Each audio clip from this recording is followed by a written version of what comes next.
The silk throw pillow felt cool against Destiny Clark's cheek as she lay perfectly still on Simone's cream-colored sofa. Her heart hammered so loud she was sure everyone in the living room could hear it, but she kept her breathing slow and steady. The afternoon sun streamed through the bay windows of the suburban Atlanta home, casting golden shadows across the hardwood floors where gift wrap and ribbon lay scattered like confetti after the bridal shower celebration. She had only meant to rest her eyes for a moment after helping clean up. The day had been perfect, just like Simone always dreamed. Pink and gold decorations hung from every corner, the smell of her mama's famous pound cake still lingered in the air, and laughter had filled every room of the house for hours.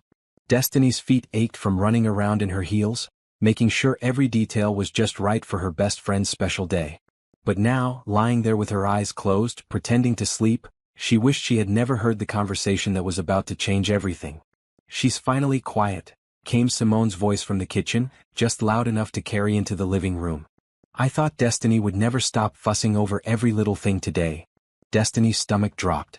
She and Simone had been inseparable since they were 7 years old, growing up just 2 houses apart on Peachtree Street.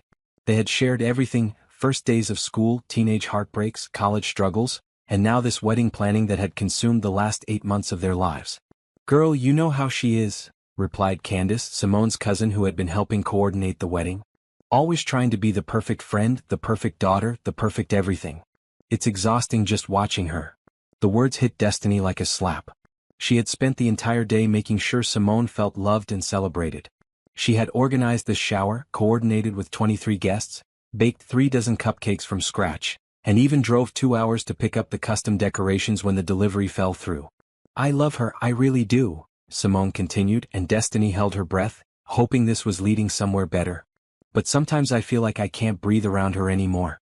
She's been planning this wedding like it's her own. Did you see how she practically took over when my cousin brought those yellow flowers instead of the peach ones?" Candace agreed. "And the way she kept checking her little notebook every 5 minutes, making sure everything was exactly how you wanted it. Like, relax girl, it's just a shower."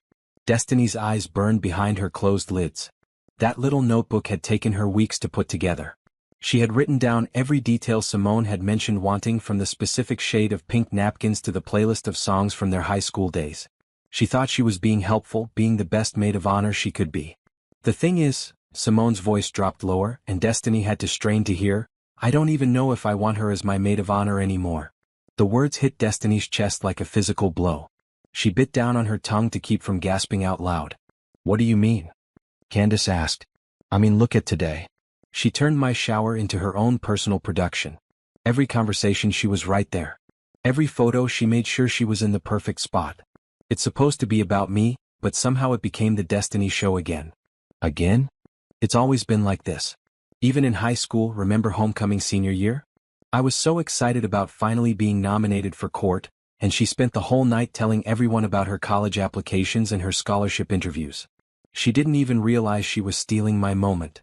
Destiny remembered that night completely differently. She had been so proud of Simone for making homecoming court that she wanted everyone to know how amazing her best friend was. And yes, she had talked about college that night, but only because people kept asking her about her plans after someone mentioned her grades. "So what are you going to do?" Candace asked. There was a long pause, and Destiny could hear her own heartbeat in her ears. "I'm thinking about asking my sister to be my maid of honor instead," Simone finally said. "She lives in California, so she hasn't been able to help with much, but maybe that's better. She won't try to take over everything." "But what about Destiny? Y'all have been best friends forever." "I know, and that's what makes this so hard. But I want my wedding day to actually be about me and David, not about managing Destiny's feelings and making sure she doesn't overwhelm everyone with her perfectionist thing." Destiny felt tears sliding down her cheeks onto the pillow. She wanted to jump up, to defend herself, to ask Simone why she never said any of this to her face. Instead, she lay frozen, listening to her entire friendship crumble in real time. "When would you tell her?" Candace asked. "I was thinking maybe next week. After she gets over the high of today being perfect." Simone used air quotes around the word perfect, and Destiny could hear the eye roll in her voice. "I just need to figure out how to do it without completely destroying her." "That's going to be rough. She's been posting about being your maid of honor for months. All those pictures of y'all wedding dress shopping, the bachelorette party planning." I know. But I can't keep pretending everything is fine when it's not." This is my wedding and I deserve to have the day I actually want, not the day Destiny thinks I should want. Footsteps moved across the kitchen floor, and Destiny heard the refrigerator open and close. Plus, Simone continued, there's something else I haven't told you. What? David mentioned that at the engagement party last month, Destiny cornered his college roommate for like an hour, asking him all these personal questions about his job and his family. The poor guy looked so uncomfortable, but she just kept going. David said it was embarrassing. Oh no. Right? And that's not even the worst part. She gave him her business card and told him she was always networking for new opportunities. At my engagement party. Like, could you not turn my celebration into a job interview? Destiny's cheeks burned with shame.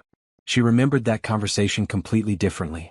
David's roommate Kevin had seemed interested in her marketing work, and she thought they were having a nice professional chat. She had no idea anyone saw it as inappropriate or pushy. I just don't know who she's become, Simone said sadly. The Destiny I grew up with was fun and spontaneous.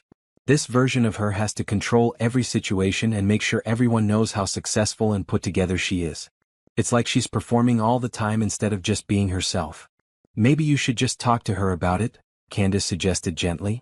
How do you tell your best friend that they're suffocating you? That their idea of helping feels like being managed? That you're tired of feeling like a supporting character in your own life when they're around? The questions hung in the air, and Destiny felt each one settle into her chest like a stone. She thought about all the times over the past months when she had jumped in to handle wedding details, assuming Simone would be grateful for the help. She thought about every conversation where she had offered advice or suggestions, believing she was being supportive. Had she really been that overwhelming? That controlling? Maybe start with small boundaries, Candace was saying. Like, tell her you want to handle the final dress fitting yourself, or that you want to write your own vows without her input. See, that's the thing. I shouldn't have to set boundaries with my best friend about my own wedding. She should just know. But she doesn't, and I don't think she ever will.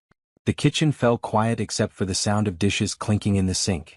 Destiny lay there, her body stiff with the effort of staying perfectly still, her mind racing through years of memories and wondering how many times she had missed the signs that she was being too much. I love her, Simone said again, and this time her voice sounded tired. But I need my wedding to feel like mine. And right now, it feels like I'm a guest at the event Destiny is throwing for me. More footsteps and then Candace's voice. Whatever you decide to do, you need to do it soon. The wedding's in 6 weeks, and if you're going to change your maid of honor, your sister's going to need time to get here for the dress fitting and rehearsal. I know.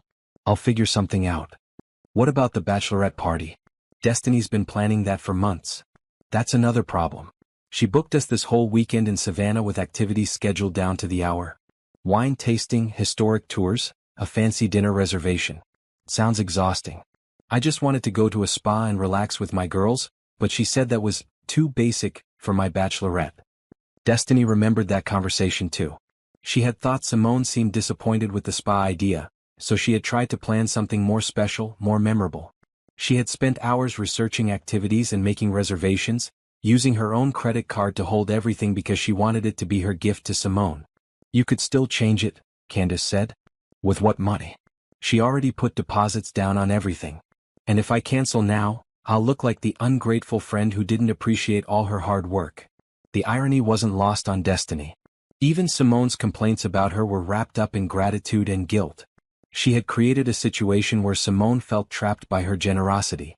This is such a mess, Simone sighed. It doesn't have to be.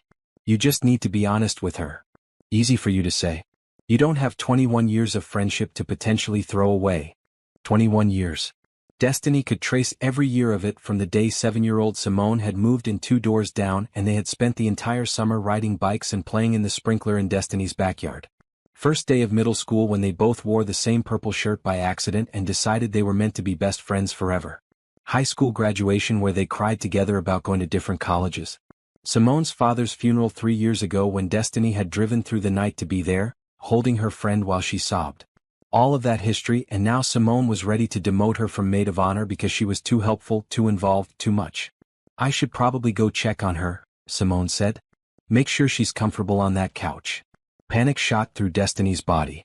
She quickly adjusted her position slightly, making sure her breathing stayed deep and even. She heard footsteps approaching the living room. Destiny? Simone's voice was soft now, the frustrated edge gone. Girl, you can't sleep on this couch all day. Destiny made a small stirring sound, like she was just waking up, and slowly opened her eyes. Simone was standing beside the sofa, looking down at her with a gentle smile that made Destiny's heart ache. Hey, Destiny mumbled, stretching like she had been deeply asleep. How long was I out? About 20 minutes. You must have been more tired than you thought. 20 minutes. That's how long it had taken for her entire world to shift. Sorry, I didn't mean to crash your couch like that. I was just going to rest my eyes for a second. Destiny sat up, smoothing down her hair and hoping her face didn't show any trace of the tears she had shed. Don't apologize, you've been running around all day taking care of everyone else. You earned a nap. Simone's voice was warm and familiar, the same voice that had told Destiny secrets and shared dreams for over 2 decades. Did I miss anything exciting? Destiny asked, testing the waters. Nah, just boring cleanup stuff. Candace helped me put the gifts in the bedroom and I think we got most of the mess handled. The lies came so easily. Destiny wondered how many other conversations like the one she had just overheard had happened when she wasn't around to hear them. Good. Destiny stood up, suddenly needing to be anywhere but in this room where her friendship had just died. I should probably get going soon. I know you're tired and you probably want some time to decompress. You don't have to leave yet, Simone said, but there was something in her tone that suggested she wouldn't mind if Destiny did. No, it's fine. I have some work stuff to catch up on anyway. The lie felt bitter on her tongue, but she needed an excuse to escape before she broke down completely. Okay, if you're sure. But thank you again for everything today. The shower was absolutely perfect. Perfect. There was that word again. I'm just happy you had a good time, Destiny said, and meant it despite everything. You deserve to be celebrated. They hugged, and for a moment, Destiny let herself pretend that nothing had changed. Simone smelled like the vanilla perfume she had worn since college, and her arms felt the same as they always had. But now Destiny knew this might be one of their last hugs as best friends, and the knowledge made her want to hold on longer. I love you, girl, Simone said as they separated. I love you too, Destiny replied, and wondered if love was enough when you had apparently suffocated someone with it. She gathered her purse and the empty casserole dish she had brought, said goodbye to Candace and walked out to her car. The late afternoon Georgia heat hit her immediately, but she sat in her Honda Civic for several minutes before starting the engine, staring at the house where her best friend lived and trying to process what had just happened. Her phone buzzed with a text from her mother. How was the shower, baby? I'm sure you made it beautiful for Simone. Destiny stared at the message, then typed back, It was perfect, Mama. Just perfect. As she drove home through the familiar streets of her neighborhood, Destiny's mind raced with questions. How long had Simone felt this way? How many other people thought she was too controlling, too overwhelming? Had she really become someone she didn't recognize? The worst part wasn't even losing the maid of honor position. It was the possibility that she had lost herself somewhere along the way, and lost her best friend in the process. But as the shock began to wear off, something else started to grow in its place. Not anger exactly, but a kind of determined sadness. If Simone thought she was too much, then maybe it was time to show her what too little looked like. After 21 years of friendship, Destiny was about to find out who she was when she stopped trying to be perfect for everyone else. Destiny's apartment felt smaller than usual when she walked through the door. The silence that greeted her was different from the comfortable quiet she usually enjoyed after long days. This silence felt heavy, pressing against her chest and making it hard to breathe. She set her keys on the kitchen counter and stared at the space around her, the neat bookshelves, the carefully arranged photos, the fresh flowers she replaced every week, and wondered if this too was evidence of her need to control everything. She kicked off her heels and padded to her bedroom, where wedding planning materials covered her desk like a shrine to someone else's happiness. Fabric swatches in peach and gold, vendor business cards arranged in neat stacks, timeline spreadsheets with every detail color-coded by importance. The binder she had created for Simone's wedding sat in the center of it all, 3 inches thick with dividers labeled ceremony, reception, vendor contacts, and emergency plans. Looking at it now, Destiny could see what Simone meant. It was a lot. Maybe too much. She pulled out her phone and scrolled through the photos from today's shower. There she was in almost every single one, her smile bright and practiced, her arm around Simone or positioned perfectly to show off the decorations she had spent weeks planning. In her memory, she had been documenting Simone's special day. But looking at the pictures now, she could see how it might look different to someone else. Her phone rang and her mother's name appeared on the screen. Hey Mama, Destiny answered, trying to keep her voice normal. Hey baby. I was just thinking about you and wanted to hear how the shower went. I know you put so much work into making it special for Simone. Regina Clark had the kind of warm voice that could make everything feel better, the voice that had sung lullabies and offered comfort through every disappointment of Destiny's life. But tonight, even her mother's love felt complicated. It went well, Destiny said carefully. Simone seemed happy with everything. Of course she did. You have such a gift for making people feel loved and celebrated. Remember when you planned that surprise party for me when I turned 50? I still think about how beautiful that was, how you remembered every little detail that mattered to me. The memory should have made Destiny smile, but instead it made her stomach clench. Had that party been about her mother, or had it been about Destiny proving how thoughtful and perfect she could be? Mama, can I ask you something? Of course, baby. What's on your heart? Destiny sat down on her bed, holding the phone tighter. Do you think I'm too much sometimes? Too much what? Just too much. Too involved, too controlling, I don't know. Too everything. There was a pause, and in that pause, Destiny heard an entire conversation. Sweetheart, Regina said slowly, what brought this on? Just something someone said today. It got me thinking about how I am with people, and I'm wondering if I come across differently than I mean to. Who said something to you? Her mother's voice had that protective edge that Destiny remembered from childhood, when anyone dared to criticize her daughter. It doesn't matter who. I just want to know if you think I'm overwhelming sometimes. Another pause, longer this time. Destiny, you have the biggest heart of anyone I know. You love people by doing for them, by making sure they have everything they need and more. That's not a bad thing. But sometimes, baby, people need space to do things for themselves. To make their own mistakes, to have their own experiences without someone trying to make everything perfect for them. The words hit exactly where Destiny expected them to, confirming what she had already started to fear. So I am too much. You're not too much, you're just a lot of love in a small package. And some people don't know how to receive all that love without feeling overwhelmed by it. Destiny lay back on her bed, staring at the ceiling. How do you know when you're being helpful and when you're being controlling? That's a hard question, baby. I think it has to do with whether you're doing something because the other person asked you to, or because you think they need it. What if they need it but they're too polite to ask? Then you ask them if they want your help instead of just giving it. It sounded so simple when her mother said it, but Destiny thought about all the time she had jumped in to solve problems or make improvements without being asked. She had always thought she was being considerate, anticipating needs before they became urgent. Now she wondered if she had been steamrolling people with good intentions. Mama, do you remember Simone's engagement party last month? Of course. You looked beautiful in that blue dress. Do you remember me talking to David's friend Kevin? The tall young man? I remember you two chatting for a while. He seemed nice. Do you think I was inappropriate with him? Like too forward or pushy? Regina was quiet for a moment. Destiny, are you asking me this because someone told you that you were? Maybe. Baby, I watched you at that party and I saw you being your usual friendly self. You were asking questions about his work because that's what you do when you meet new people. You try to find common ground and make connections. That's not inappropriate, that's just being social. But what if he was uncomfortable and I didn't notice? Then that's on him to say something or step away from the conversation. You can't read minds and you can't be responsible for other people's comfort when you're just being polite. Destiny felt some of the tension in her chest loosen slightly. Her mother's perspective helped, but it didn't erase the knowledge that Simone and others saw her behavior as problematic. Mama, what if someone you love told you that the way you show love makes them feel suffocated? The question hung in the air between them, and Destiny could almost hear her mother's heart breaking a little. Oh, sweetheart. Did Simone say that to you? Destiny hadn't mentioned Simone by name, but of course her mother would know. Regina had watched the friendship grow from childhood, had hosted countless sleepovers and driven to countless events over the years. She probably knew better than anyone how deeply Destiny loved her best friend. Something like that. I'm sorry, baby. That must have hurt so much to hear. It did. It does. Destiny felt tears starting again. The thing is, Mama, I don't know how to love people differently. This is just who I am. I see something that needs doing and I do it.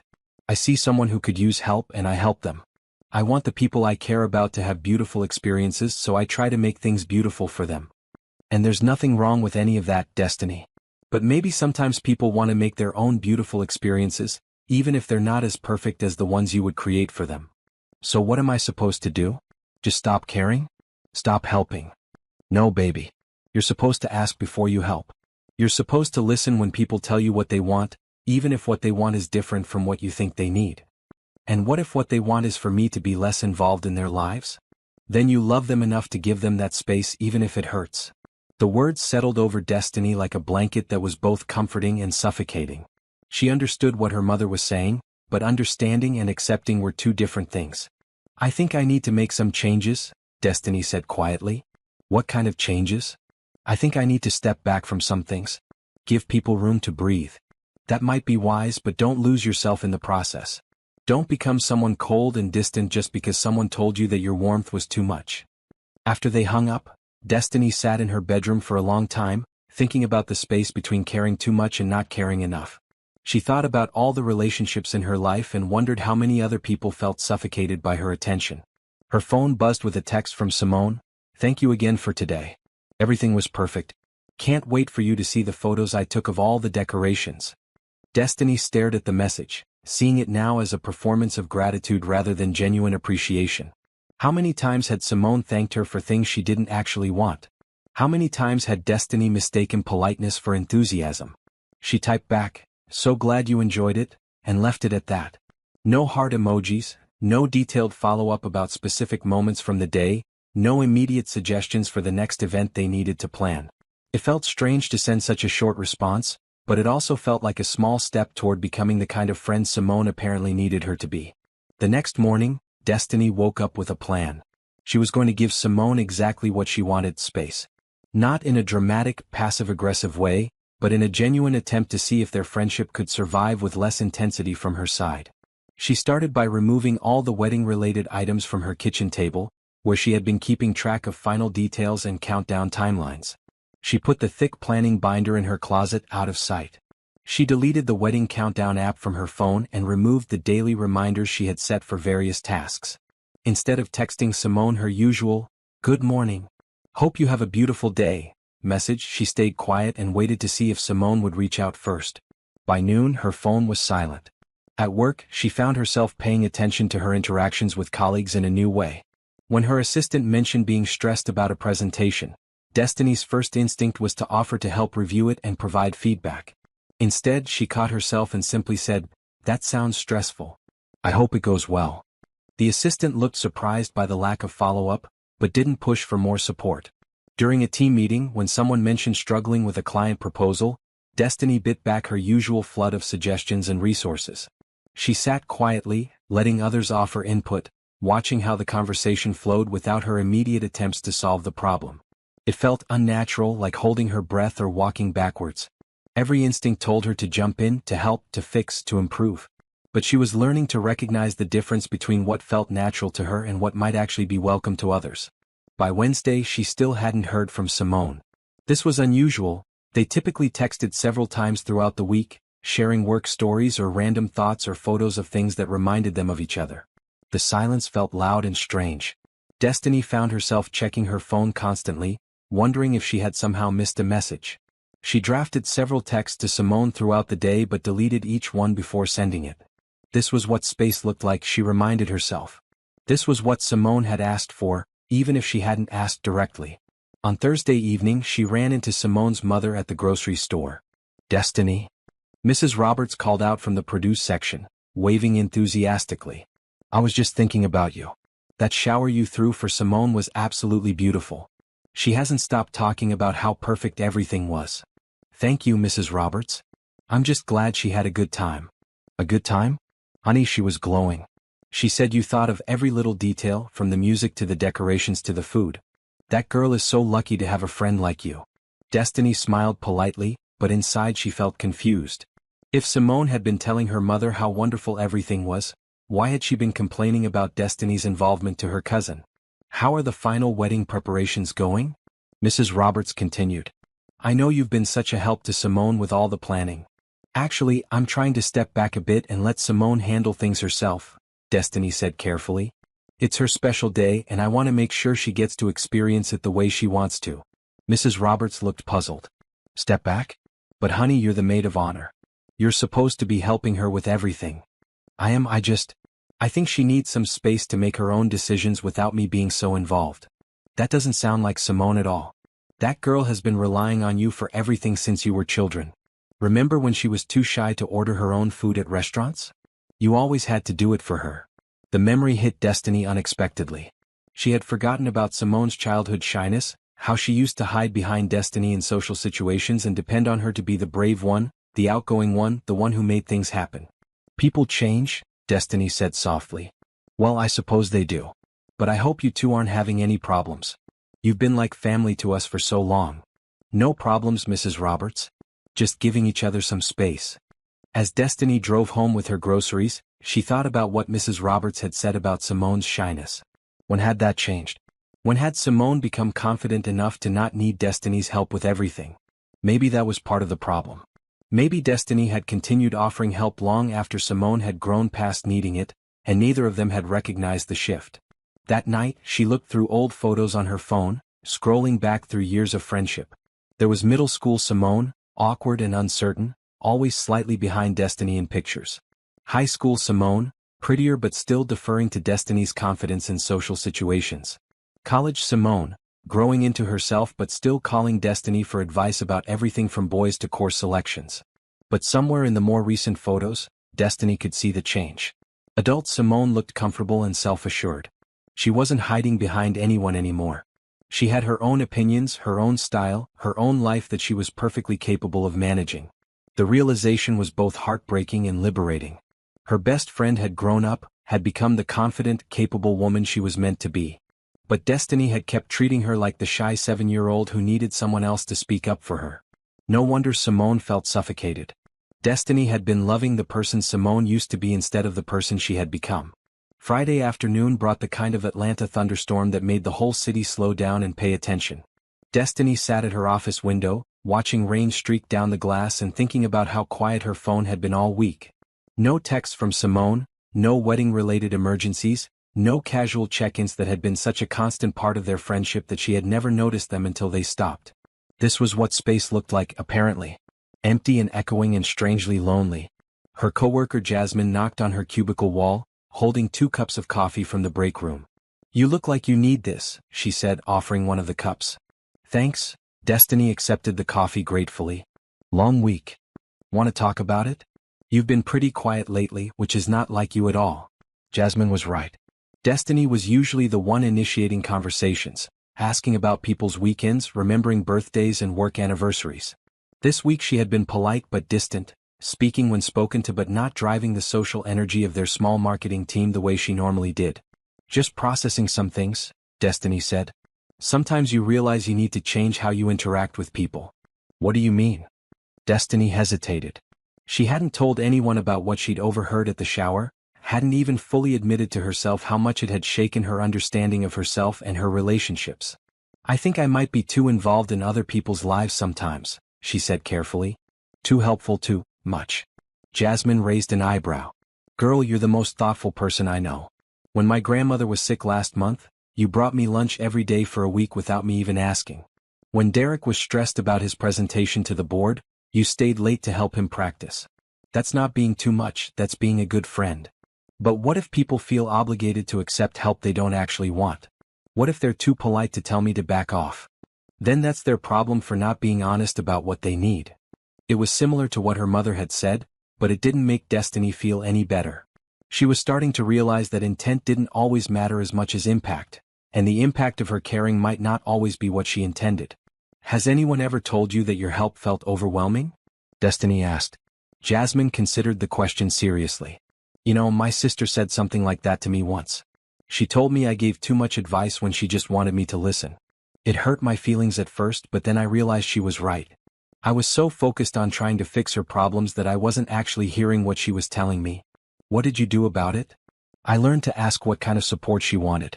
Like, do you want me to help you brainstorm solutions or do you just need someone to vent to? It made a big difference. Destiny nodded, filing the advice away.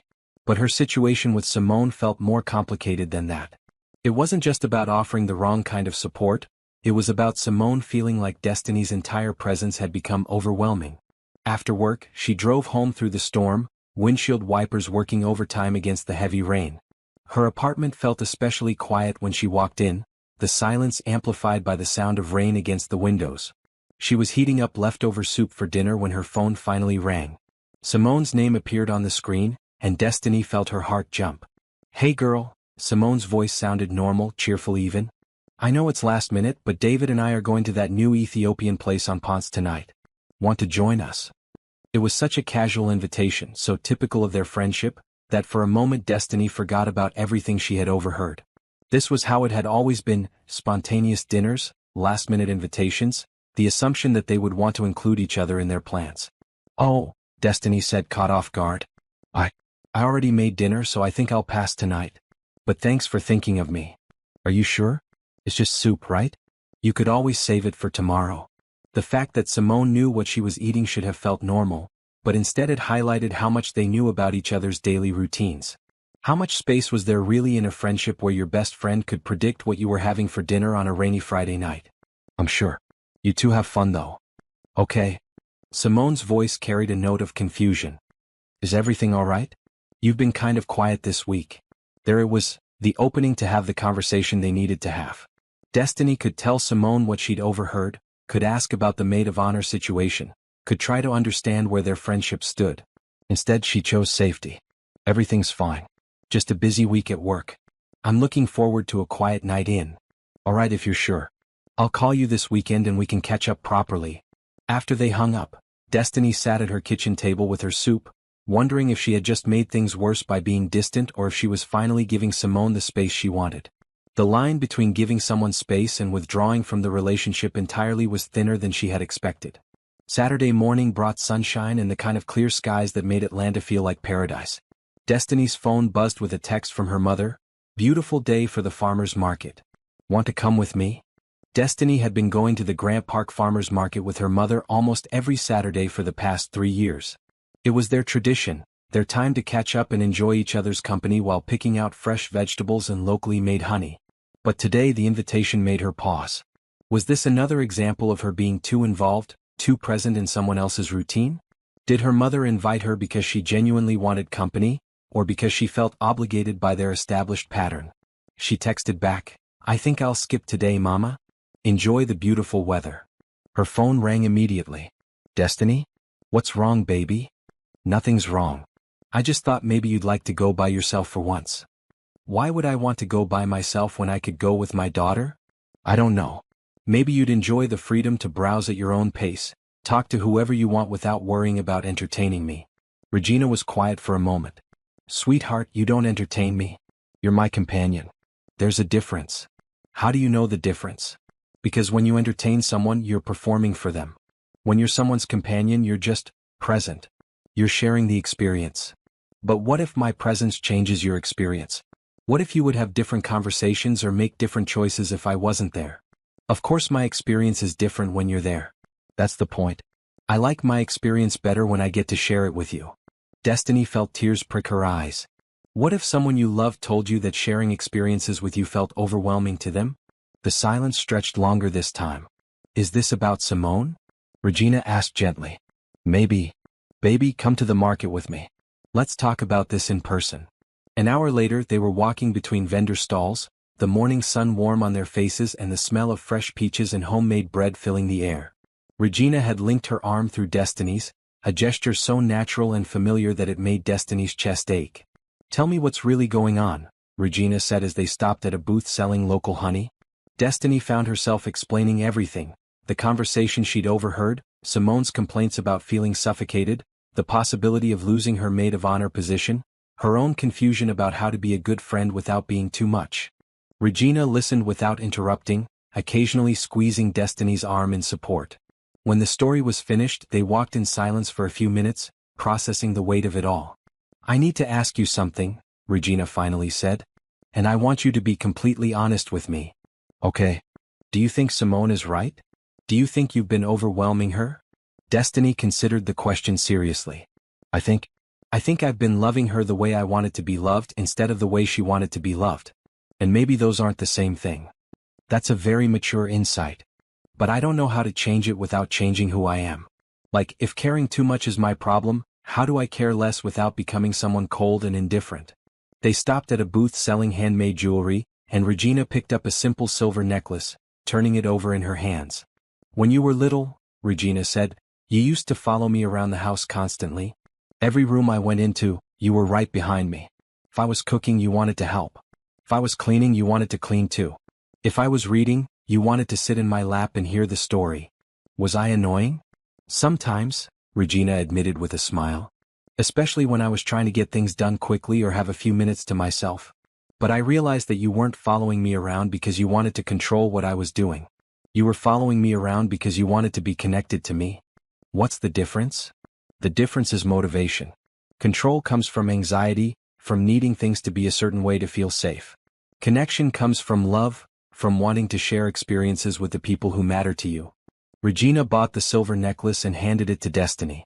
I think you need to figure out which one drives your behavior with Simone. Are you trying to control her experiences because you're anxious about something, or are you trying to connect with her because you love her? Destiny fastened the necklace around her neck, the silver cool against her skin. What if it's both? Then you need to address the anxiety part while protecting the love part. They walked toward the car, arms full of fresh vegetables and local bread. As they loaded everything into Regina's trunk, Destiny's phone buzzed with a text from Simone. Just had the most amazing breakfast at this little cafe in Virginia Highland. Made me think of you because they had those lavender scones you love. Hope you're having a good Saturday. The text was accompanied by a photo of a perfectly plated scone with clotted cream and jam. It was exactly the kind of thoughtful message that had always made their friendship feel special, Simone thinking of her during her own experiences, wanting to share small moments of joy.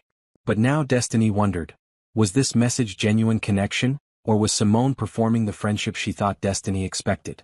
She's thinking about you, Regina observed, reading over Destiny's shoulder. Or she feels guilty for complaining about me and she's overcompensating. Baby, you can't live in someone else's head like that. You can't analyze every interaction to figure out their real motivation. That's a recipe for driving yourself crazy. Destiny typed back, looks delicious. Glad you're having a nice morning, and put her phone away. That afternoon she made a decision. She was going to have the conversation with Simone that they both needed to have. Not confrontational, not accusatory, but honest. She was going to ask directly about the maid of honor situation and about how Simone really felt about their friendship. She was tired of guessing and analyzing and trying to read between the lines. If their friendship was going to survive this, it needed to be built on honesty instead of assumptions. But first, she needed to figure out what she actually wanted from the conversation. Did she want to fight for her position as maid of honor? Did she want to defend herself against Simone's complaints? Did she want an apology? Or did she want something deeper? A friendship that could handle truth and growth and change? As she sat in her apartment that evening, watching the sun set over the Atlanta skyline, Destiny realized that she didn't just want to solve this problem with Simone. She wanted to understand herself better, to figure out how to love people in ways that felt good to them instead of ways that felt necessary to her. It was going to be a difficult conversation, but for the first time since the shower, she felt ready to have it. Sunday morning, she texted Simone, "Are you free for coffee this afternoon? I'd like to talk." The response came quickly, "Of course. Everything okay?" "Everything's fine. Just some things we should discuss." "Okay. Want to come over around 2? David will be at his brother's place watching the game." "Perfect. See you then." Destiny spent the rest of the morning thinking about what she wanted to say, how she wanted to approach the conversation, what outcome she was hoping for. She didn't want to attack Simone or make her feel defensive. She didn't want to create more distance between them. She wanted to understand. She wanted to be understood. And she wanted to figure out if their friendship could evolve into something that worked for both of them. At 1:45, she drove to Simone's house, her heart beating fast with nervous energy. The conversation she was about to have would either repair their friendship or end it. Either way, she was done pretending everything was fine when it clearly wasn't. Simone's house looked exactly the same as it had a week ago, but everything felt different to Destiny as she walked up the front steps. The same peach-colored door, the same potted plants flanking the entrance, the same welcome mat that said "blessed" in elegant script. But now these familiar details felt like artifacts from a different era of their friendship. Simone opened the door wearing a soft yellow sundress, her hair pulled back in a casual ponytail. She looked relaxed and beautiful, and for a moment Destiny felt a pang of uncertainty about disrupting this peaceful Sunday afternoon with difficult truths. "Hey girl," Simone said, stepping aside to let Destiny in. "I made some iced tea. Figured we could sit on the back porch since it's so nice out." The back porch had always been their space for serious conversations. It's where Simone had cried about her father's diagnosis 3 years ago, where they had talked through Destiny's breakup with Marcus 2 summers back, where they had dreamed about their futures and shared their deepest fears. They settled into the wicker chairs with their glasses of sweet tea, the afternoon sun filtering through the oak trees and casting dancing shadows across the wooden deck. Birds chirped in the distance, and somewhere a neighbor was grilling, the smell of barbecue drifting on the warm breeze. "So," Simone said, tucking one leg underneath her, "what's on your mind? You sounded serious in your text." Destiny took a sip of her tea, gathering her courage.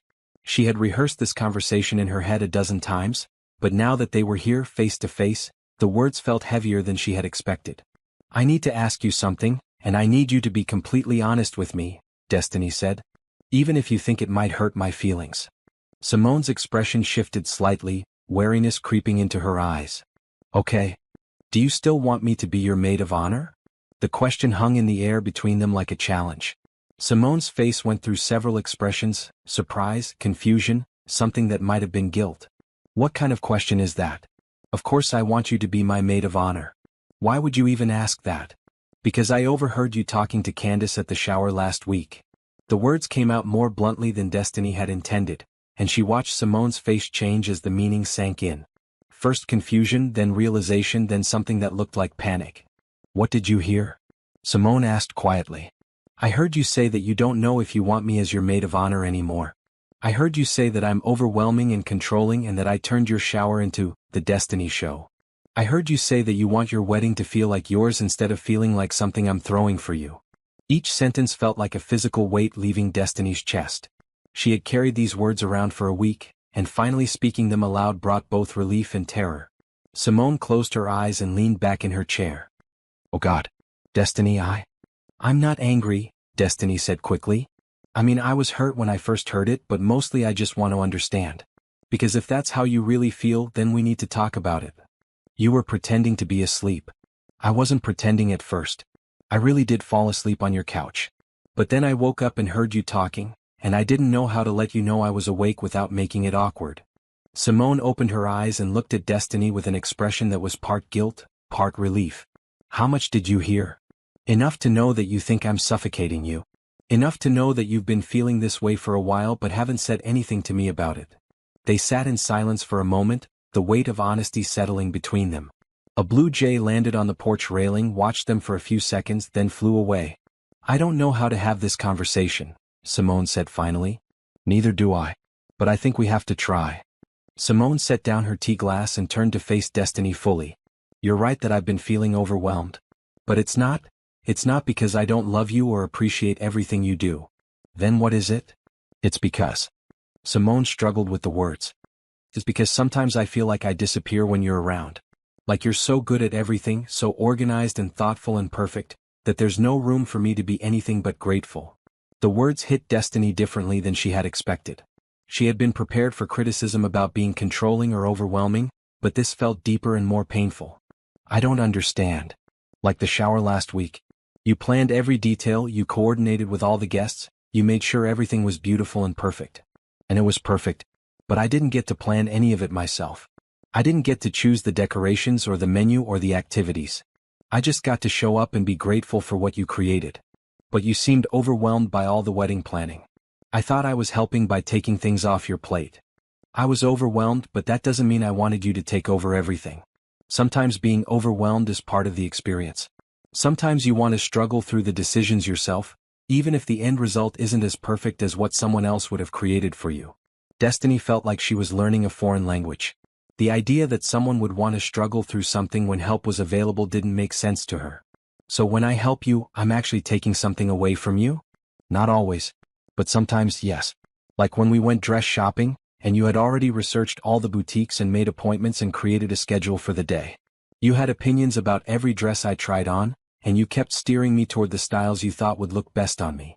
Because I wanted you to find the perfect dress. But what if I wanted to wander into shops randomly and try on dresses that might not be perfect? What if I wanted to make some mistakes and figure out what I liked by discovering what I didn't like?" Destiny thought about that day, remembering how proud she had been of her organizational skills, how she had made sure they hit all the best shops and didn't waste time. She had seen efficiency and helpfulness. Simone had experience being managed. "I thought I was being a good friend," Destiny said softly. You were being a good friend. That's what makes this so hard. Everything you do comes from love, and it's all genuinely helpful. But sometimes I feel like I'm living in a world where you've solved all the problems before I even knew they existed. A memory surfaced in Destiny's mind, being 8 years old and putting together a puzzle with her grandmother. She had been excited to help, grabbing pieces and trying to force them into place. Her grandmother had gently moved her hands away and said, "Baby, sometimes the joy is in figuring it out yourself, even if it takes longer." "Why didn't you tell me this before?" Destiny asked. "Because how do you tell someone you love that their love feels like too much? How do you say, 'Stop being so thoughtful,' without sounding ungrateful? How do you ask someone to care less about you? You don't ask me to care less. You ask me to care differently." Simone looked surprised. "What do you mean?" "My mom told me something yesterday about the difference between control and connection. She said control comes from anxiety but connection comes from love. I think I've been trying to control your experiences because I was anxious about whether they would be good enough, instead of just connecting with you through whatever experiences you chose to have." "That actually makes sense. So what do you need from me? As your friend, and as your maid of honor if you still want me to be?" Simone was quiet for a long moment, considering the question. "I need you to ask me what I want before you start planning or organizing or solving. I need you to be okay with me choosing things that aren't perfect or optimal. And I need you to trust that I can handle my own life, even if I handle it differently than you would. And what if you make choices that I think are mistakes? Then you let me make them. And if they really are mistakes, you help me deal with the consequences instead of trying to prevent them." It was a fundamentally different approach to friendship than Destiny had ever practiced. She had always believed that love meant protecting people from unnecessary struggles, smoothing their paths, anticipating their needs. But Simone was asking for something else entirely. "Can I ask you something now?" Simone said. "Of course." "Why is it so important to you to fix everything for everyone?" The question caught Destiny off guard. She had never thought about her helpfulness as something that needed explaining. I guess I like making people happy. I like solving problems and making things better." "But why? What are you afraid will happen if you don't?" Destiny felt something shift inside her chest, like a door she hadn't known existed was creaking open. "I don't know," she said honestly. "Maybe I'm afraid that if I'm not useful, people won't want me around." The admission surprised her as much as it seemed to surprise Simone. "Destiny," Simone said gently, "I don't love you because you're useful. I love you because you're you. Because you're funny and loyal and you remember everyone's birthday and you cry at commercials and you sing along to the radio even though you can't carry a tune. But those aren't helpful things. So what? Love isn't just about being helpful. It's about being yourself with someone who accepts all of who you are." Destiny felt tears starting to fall and she didn't try to stop them. "I think I forgot how to just be myself without doing something for someone. Then maybe it's time to remember." They sat together as the afternoon sun shifted through the trees, both of them crying a little, both of them relieved to finally be having the conversation they should have had months ago. "I do want you to be my maid of honor," Simone said eventually. "But I want you to be my maid of honor, not my wedding coordinator. I want you standing next to me because you're my best friend, not because you planned the perfect day." "What does that look like practically?" "It looks like you asking me what I need instead of anticipating what I might need. It looks like you supporting the choices I make instead of trying to influence them. It looks like you being present with me instead of trying to manage everything around me." "And the bachelorette party?" Simone grimaced slightly. "Can we talk about that? Because I know you put a lot of work into planning it, but I was kind of hoping for something more low-key." "What did you have in mind?" "Honestly, I was thinking maybe just a spa day with a few of my closest friends. Nothing scheduled, no activities planned. Just relaxation and girl talk." A week ago, Destiny would have been hurt by this request. She would have seen it as a rejection of all her hard work and thoughtful planning. But now she could see it differently. "That sounds perfect," she said. "I'll cancel the Savannah reservations and look into spa options instead." "Actually," Simone said carefully, "could I maybe handle that part? I know you've already done so much, but I think I'd like to plan this one myself." It was a test, Destiny realized. A chance to show that she could really step back and let Simone take the lead. "Of course," Destiny said and meant it. "Just let me know what you need from me and I'll follow your lead." "Really? Really? I want to learn how to be the kind of friend you need me to be." Simone reached across the space between their chairs and took Destiny's hand. "I don't need you to be different. I just need you to trust me more. I can do that. And I need to do better at telling you what I want instead of just going along with whatever you suggest. Deal. As the sun began to set, painting the sky in shades of orange and pink, they talked about the wedding with a new kind of honesty. Simone shared what she actually wanted for her ceremony and reception, some of which was different from what they had been planning. Destiny listened without offering suggestions or improvements, just taking in her friend's vision and figuring out how to support it rather than enhance it. It felt strange and uncomfortable at first, like learning to write with her non-dominant hand. But gradually, Destiny began to see the beauty in Simone's choices, even the ones she wouldn't have made herself. "Thank you," Simone said as they were cleaning up their glasses. "For bringing this up, for having this conversation. I know it couldn't have been easy. Thank you for being honest with me. Even though it hurt to hear some of it, I needed to know. Are we okay?" Simone asked, and Destiny could hear the vulnerability in her voice. "We're better than okay. We're honest." Driving home that evening, Destiny felt lighter than she had in weeks. The friendship she had been afraid of losing had actually become stronger by being tested. She and Simone still had work to do, new patterns to establish, old habits to break. But for the first time in a long time, Destiny felt like she knew who she was supposed to be in this relationship. Not perfect, not indispensable, not always helpful. Just herself. And apparently that was enough. 3 weeks later, Destiny stood in the bride's dressing room at the historic Swan House, watching Simone put on her wedding dress for the final time. The morning light streamed through tall windows, casting everything in a golden glow that made Simone look like she was standing inside a fairy tale. "Can you help me with these buttons?" Simone asked, turning her back to Destiny. "Of course," Destiny replied, her fingers working carefully up the long row of tiny pearl buttons. "You look absolutely beautiful, Simone." "I feel beautiful," Simone said, and her voice carried a contentment that Destiny hadn't heard in months. "I feel like myself." The dress was the one Simone had chosen during their second shopping trip, the one where Destiny had kept her opinions to herself and let her friend discover what she truly wanted. It wasn't the dress Destiny would have picked, but seeing Simone in it now, radiant with confidence and joy, Destiny understood that her opinion had never been the one that mattered. "Nervous?" Destiny asked, smoothing the train of the dress. "A little. But good nervous, you know? Like butterflies instead of panic." Destiny did know. She had been feeling her own version of good nervous about today, excited to stand beside her best friend, but no longer anxious about every detail being perfect. Simone had planned a beautiful wedding that reflected her and David's personalities rather than Destiny's organizational skills, and it was going to be wonderful in ways that Destiny never could have orchestrated. The bachelorette party the weekend before had been exactly what Simone wanted, a peaceful day at a spa outside the city, with just 4 close friends talking and laughing and enjoying each other's company without any scheduled activities or elaborate plans. Destiny had brought a book and had been perfectly content to read by the pool while others got massages, participating when she felt like it and giving Simone space when she didn't. It had been the most relaxing bachelorette party Destiny had ever attended, precisely because she hadn't planned it. "Is my mom here yet?" Simone asked, checking her reflection in the full-length mirror. "She got here about 10 minutes ago. She's in the kitchen making sure the caterers have everything they need." Simone laughed. "Some things never change. She's probably reorganizing their entire setup." Actually, she looked pretty relaxed. "I think she's just excited to see you get married." A knock on the door interrupted them and Candace peeked her head in. 5 minutes until family photos," she announced. "Thank you," Simone called back, then turned to Destiny. "Are you ready for this?" "Are you?" "I really am. I know this sounds silly, but I feel like today is the first day of my life that's completely mine, you know?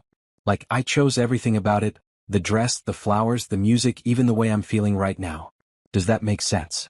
It made perfect sense to Destiny, even though it stung a little to realize how much of Simone's life had felt influenced by other people's choices. "It makes complete sense. And I'm honored to be part of a day that's so authentically you." They walked together toward the main hall, where the ceremony would take place in an hour. The decorations were simple and elegant, white flowers with greenery, candles in mason jars, fairy lights strung overhead. It was beautiful without being elaborate, personal without being overly themed. Destiny had learned to appreciate the difference between beautiful and perfect, and today was definitely beautiful. "Destiny?" Mrs. Roberts appeared beside them, looking elegant in her mother-of-the-bride dress. "Don't you look lovely? That shade of blue is perfect on you." "Thank you, Mrs. Roberts. You look beautiful too." "I wanted to thank you," Mrs. Roberts continued, for everything you've done to support Simone through this whole process. She told me how thoughtful you've been about letting her make her own choices while still being there when she needed you. Destiny felt a warm glow at the words. Being recognized for stepping back rather than stepping forward felt like a new kind of accomplishment. She's my best friend. I just want her to be happy. Well, she certainly is that. Come on, girls, let's get these photos done before the guests start arriving. The family photos were relaxed and joyful, with none of the stress that usually accompanied wedding day timelines. Simone had built buffer time into the schedule and had explicitly told everyone that candid shots were more important than perfect poses. Destiny found herself actually enjoying the process instead of managing it, laughing at Simone's jokes and making silly faces when the photographer encouraged them to be natural. Now just the bride and maid of honor, the photographer called out. As they posed together, Simone whispered, "Thank you for fighting for our friendship. Thank you for helping me learn how to be a better friend. I love you, Destiny. Not because you're perfect, but because you're perfectly you. I love you too. And I'm proud of the woman you've become." The photographer captured the moment, two best friends, changed by honesty and strengthened by truth, ready to celebrate love in all its imperfect beauty. As guests began to arrive, Destiny took her position at the back of the ceremony space, watching Simone greet friends and family with genuine excitement. There was no frantic last-minute coordination, no emergency touch-ups or schedule adjustments. Everything was flowing naturally the way Simone had wanted it to. Pastor Davis approached Destiny with a warm smile. "Beautiful day for a wedding, isn't it?" "The most beautiful," Destiny agreed. Simone looked so happy. "She does indeed. And you look peaceful, child. I remember at your mother's anniversary party last year, you were running around making sure every detail was perfect. Today you seem more present." "I'm learning the difference between helping and controlling," Destiny said. "Turns out there's a lot more joy in just being present. That's wisdom worth celebrating." The ceremony itself was everything Simone had dreamed of: intimate, meaningful, filled with laughter and tears in equal measure. Destiny stood beside her best friend, holding her bouquet and witnessing the promises being made, feeling grateful to be exactly where she was without needing to be anywhere else. When David kissed his bride and they were pronounced husband and wife, Destiny cheered along with everyone else, her heart full of joy for their happiness rather than pride in her own contributions to the day. During the reception, she danced with friends, enjoyed the food she hadn't planned, and participated in conversations she wasn't facilitating. It was liberating to be a guest at the celebration rather than its coordinator. "You seem different tonight," Jasmine from work observed as they sat together during dinner. "Relaxed. I feel different. I'm learning how to just enjoy things instead of trying to improve them. That's a good lesson for all of us." Later, as the evening was winding down, Destiny found herself on the terrace with Simone, both of them kicked back in chairs with their shoes off and their hair slightly messed from dancing. "Best wedding ever," Simone declared, a glass of champagne in her hand. "It really was. Everything was perfect." "Not perfect," Simone corrected with a smile. "The flowers were a little wilted by the end. Uncle Jerome told that same embarrassing story about David in his speech, and my dress has a small tear from dancing. But it was real and it was ours and it was exactly what I wanted." "Then it was perfect," Destiny said, understanding finally that perfection had nothing to do with flawless execution and everything to do with authentic experience. "I have something for you," Simone said, reaching into her small bridal purse. She pulled out a small wrapped box. "A thank you gift." "Simone, you didn't need to. Just open it." Inside the box was a silver bracelet with two charms, a heart and a key. Simple, elegant, meaningful. "The heart is for our friendship," Simone explained. "And the key is for helping me unlock the confidence to be myself, even when that meant asking you to step back." Destiny felt tears prick her eyes as she fastened the bracelet around her wrist. "It's beautiful. Thank you. Thank you for loving me enough to change how you love me." They sat together in comfortable silence, watching the last few guests dance inside through the glass doors. David appeared and beckoned to Simone. "I think that's my cue," Simone said, standing and smoothing down her dress. "Time for the grand exit." "Go be married," Destiny said with a laugh. "I'll see you when you get back from your honeymoon." "Actually," Simone paused, "I was thinking when we get back, maybe we could have coffee and you could tell me about this new guy your mom mentioned you've been talking to." "How did my mom?" "Never mind." "Yes, I'd love to tell you about him. His name is Anthony and he's interesting." "I can't wait to hear about him." "And Destiny?" "I want to hear about him because I'm your friend and I care about your life, Not because I need to approve of your choices or give you advice about how to handle the relationship. Perfect. And I want to tell you about him because I'm excited, not because I need you to validate my feelings or help me analyze every text message. Look at us being all healthy and mature. I know, right? It's weird but good. They hugged, and this time it felt different from all their previous hugs. Lighter somehow. More honest. I love you, best friend, Simone said. I love you too. Now go start your new life. Destiny watched from the terrace as Simone and David made their exit through a tunnel of sparklers held by their guests. The sight was magical and joyful, and Destiny felt purely happy for them without any need to document the moment or make sure everything was going according to plan. As she drove home later that night, still wearing her bridesmaid dress and thinking about the beauty of the day, Destiny realized that this was what growth felt like. Not dramatic transformation but small adjustments that added up to a completely different way of being in the world. She thought about Anthony, the marketing consultant she had met at a coffee shop 2 weeks ago. Their first date had been refreshingly normal.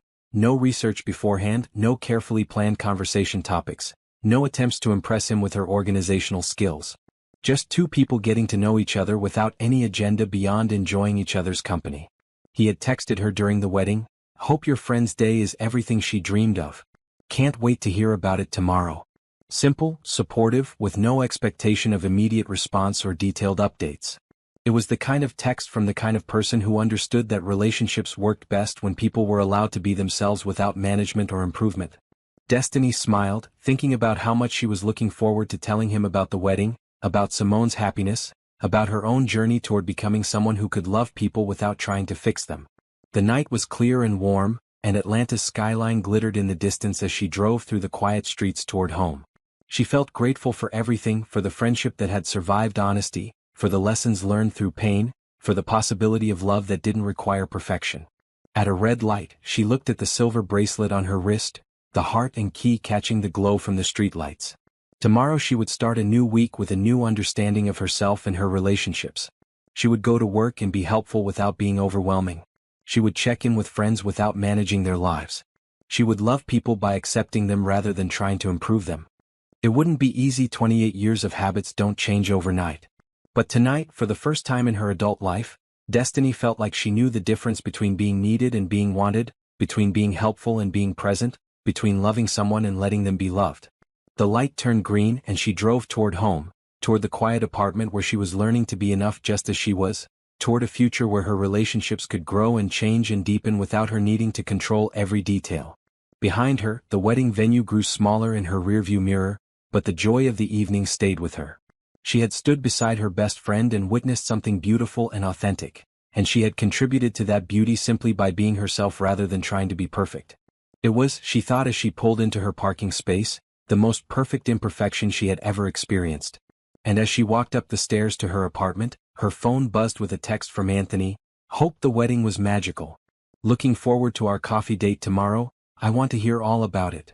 Destiny smiled, typed back, "It was perfect in all the best ways. Can't wait to tell you about it," and went inside to begin the rest of her beautifully imperfect life.